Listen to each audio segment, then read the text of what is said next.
नमस्कार, आप देख रहे हैं न्यूज आपका। पश्चिम सिंहभूम जिले के सारंडा जंगल में अचानक से माओवादियों की गतिविधि तेज हो गई है। माओवादियों के द्वारा लगातार पुलिया सड़क को उड़ाया जा रहा है।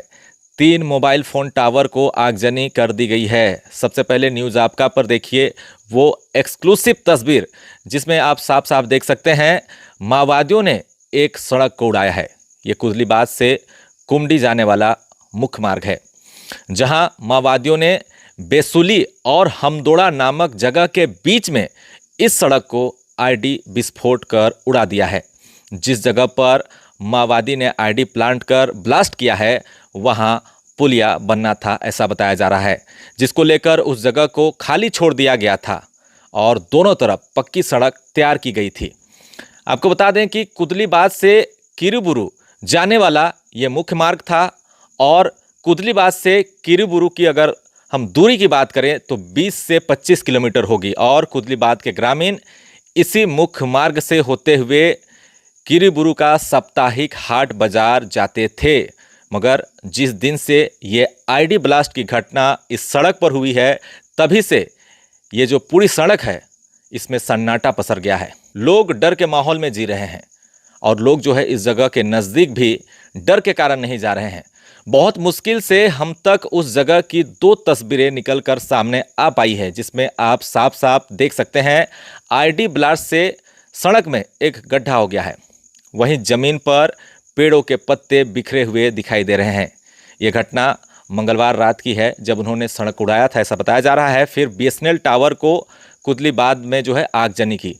मगर ग्रामीणों में डर और खौफ का अंदाजा इस बात से लगा सकते हैं कि आज तक बीएसएनएल मोबाइल टावर की जली हुई तस्वीरें बाहर निकलकर सामने नहीं आ पाई है। सूत्रों से यह भी जानकारी मिल रही है कि माओवादियों ने ग्रामीणों को चेतावनी दी है कि कोई भी खबर बाहर किसी को नहीं देना है। इस वजह से ग्रामीण ना तो फोटो ले पा रहे हैं और ना ही कोई भी खबर बाहर दे रहे हैं, कोई भी खबर बताने से कतरा रहे हैं। पहले बीएसएनएल टावर था तो उससे बातचीत तो नहीं होती थी, मगर इंटरनेट थोड़ी बहुत चल जाती थी। अभी वर्तमान समय में कुदलीबाज के ग्रामीण गांव से थोड़ी दूर खेतों में जाकर, स्कूल के पास जाकर किरीबुरू से पकड़ने वाला जियो नेटवर्क को ढूंढ रहे हैं और किसी तरह जो है बातचीत कर रहे हैं।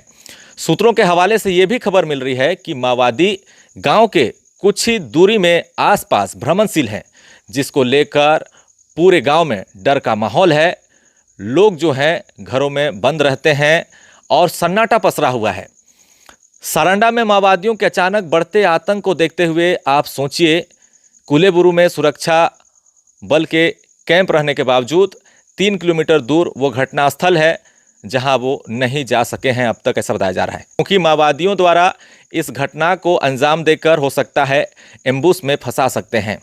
हो सकता है टावर के आसपास आईडी बिछा दिए गए हों या फिर टावर तक जाने वाले रास्ते में आईडी लगाया गया होगा। क्योंकि हाल में ही आपने देखा होगा बाबूडेरा इलाके में एम्बुश लगाकर सुरक्षा बलों को भारी नुकसान पहुंचाया गया था, जिसमें 1 जवान शहीद हुए और 2 जवान घायल हुए थे।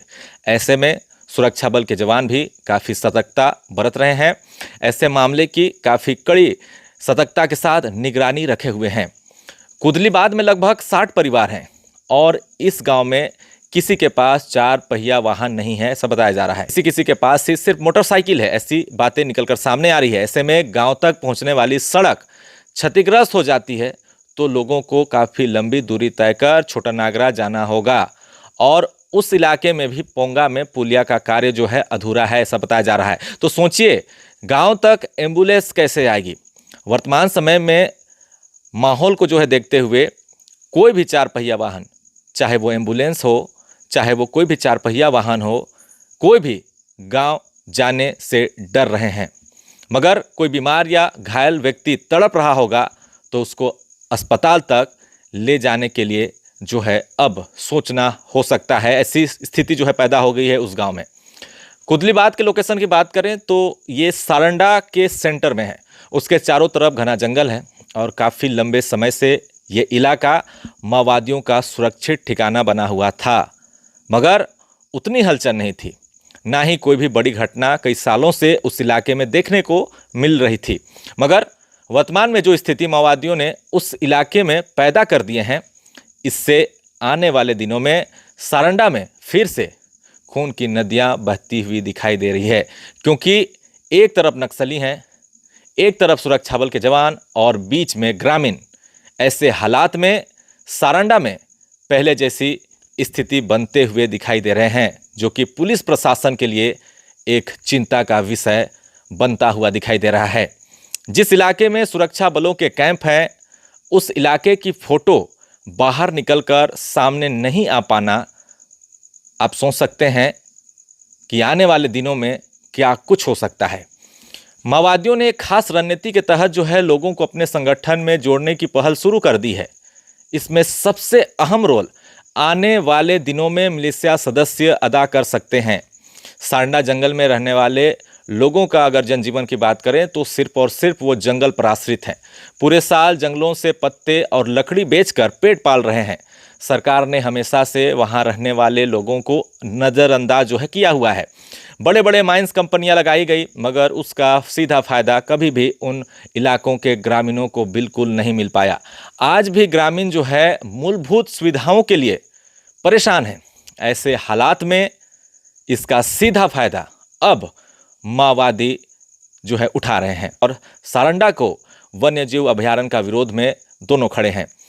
इस ग्रामीणों के आक्रोश के बीच हो सकता है माओवाद संगठन का विस्तार होना फिर से शुरू हो जाएगा, क्योंकि कहते हैं ना, मरता क्या नहीं करता। ऐसे हालात अभी वर्तमान में सारंडा में पैदा होने शुरू हो चुके हैं। लोगों का गुस्सा, आक्रोश सरकार प्रशासन के प्रति साफ तौर पर दिखाई देने लगे हैं। खास तौर पर वन विभाग कर्मियों के लिए अब जो है सारंडा में बड़ी चुनौती सामने आने वाली है, क्योंकि वन विभाग से सारंडा के वासी काफ़ी ज़्यादा नाराज दिखाई दे रहे हैं।